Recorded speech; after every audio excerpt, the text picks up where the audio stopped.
What's going on, y'all? Your boy Darius here, back here for another video. This time I'm here with my review for 28 Years Later, The Bone Temple.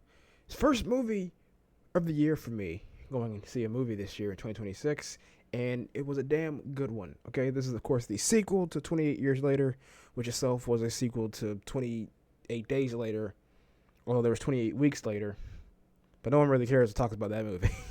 I don't think that movie is relevant at all. It's just 28 days, 28 years, 28 years. The Bone Temple. This movie is, of course, picking up from the ending of 28 Years Later, which there will be some spoilers in here. If you haven't seen that movie, go, watch it. It's pretty good.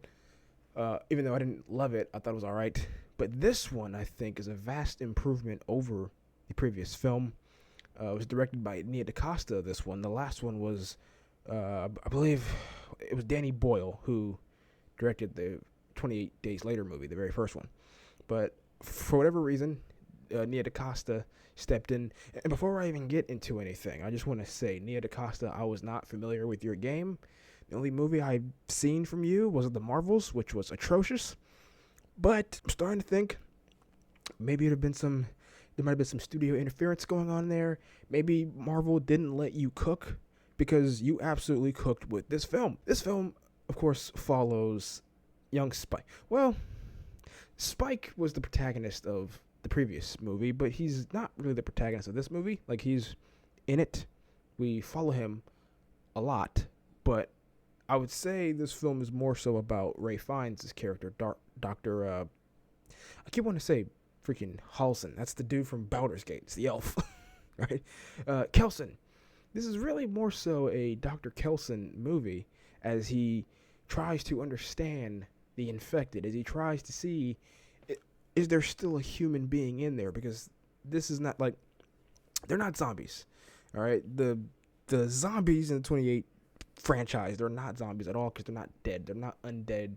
They haven't died and come back to life as these mindless, zombies. All that. Although they do that, they're just more so full of rage. They were humans who are still alive.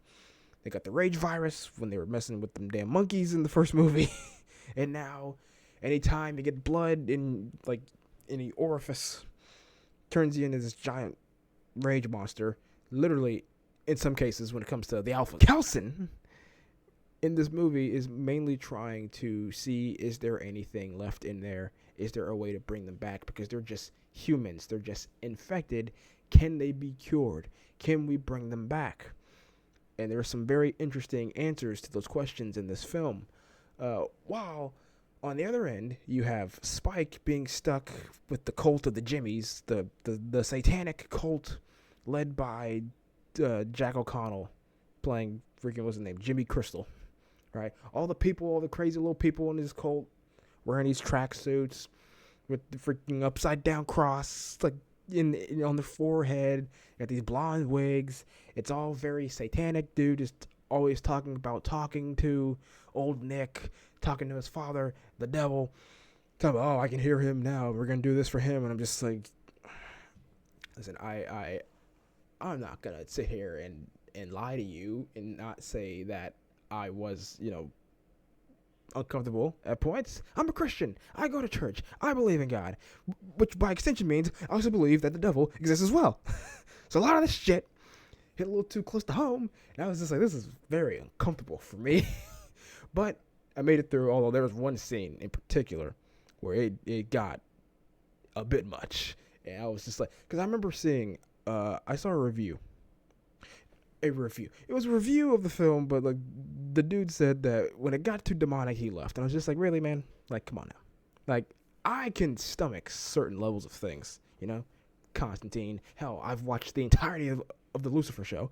But like, at the point in the movie when it happened, I was like, oh, this is probably the point where he walked out, because this is a bit much, and like, there's certain music playing, certain lyrics in the songs, and I'm just like, this is a bit much for me. But like, it's exceptionally made. It's exceptionally done. This is a bit much for me. So much so that after the movie ended, after I got in my car and I drove home, on the way home, I had to put on some gospel, because I just needed a cleanse. I needed a cleanse, dude. This was too much. Anyway, speaking of also too much, the gore. There was some gore in the first movie, but like, the level of gore in this movie, and it wasn't even mostly the infected zombies. It was more so what the cult, the satanic cult, were doing to people. Some of it was a bit much, and I had to look away, which is, it takes a lot to make me look away, because I've seen The Boys. I've sat through some of the most disgusting stuff from The Boys. Okay? Like, come on now. But some of the stuff they did here, in one particular, like, torture scene, I was like, this is too much. Why are we doing this? This is torture porn. I can look. It was an interesting two stories going on, and how they eventually interconnect, how they eventually cross paths, I really could not predict, and you won't be able to predict it either. Because there's a certain moment in the trailers that I was so confused by, wondering what the hell is going on. But at a certain point in the movie, you realize, oh, that's how we get here. Oh, that's what's happening. That's actually very smart, and that makes a whole lot of sense. And the whole name of the Bone Temple, it all makes sense. And I thought the story was much stronger in this film than it was in 28 Years Later. Even though I wouldn't say it was a weak story, but just how the movie played out, I followed it along more engaged in this film. That there's a lot of tension, a lot of good tension in this film. I will say this movie does not focus on the infected in terms of like, oh man, there's a bunch of zombies, coming. We gotta do something about this. Like, there are moments where the zombies, chase after people, but they very much felt like, I don't even want to say an afterthought, because Kelston's whole thing is about them. But as a threat, they were not the big threat of this film. They were the big threat of the last film. The big threat of this film, of course, Jack O'Connell, satanic cult. But they were not a big threat, and part of me missed that, but I was also very much captivated by the story that was going on with Jimmy, with Kelston, how that all came together, and I thought it was a damn good story. I thought it was a damn good movie. Pretty good soundtrack, even though one of the songs, again, a bit much for me. It's an Iron Maiden song. You could probably guess if you know Iron Maiden songs. But I thought everyone brought it. Jack O'Connell, Ray Fiennes brought it. They were absolute powerhouses in the roles. The kid who played Spike was, still pretty good, even though he didn't have as much to do as he did in the first movie. He was still pretty good. There's one chick who played Carly Morgenthau in Falcon and Winter Soldier is in here, and she's also really good. I wish her character was better in that show. But anyway, very much enjoyed the movie. I would definitely recommend it.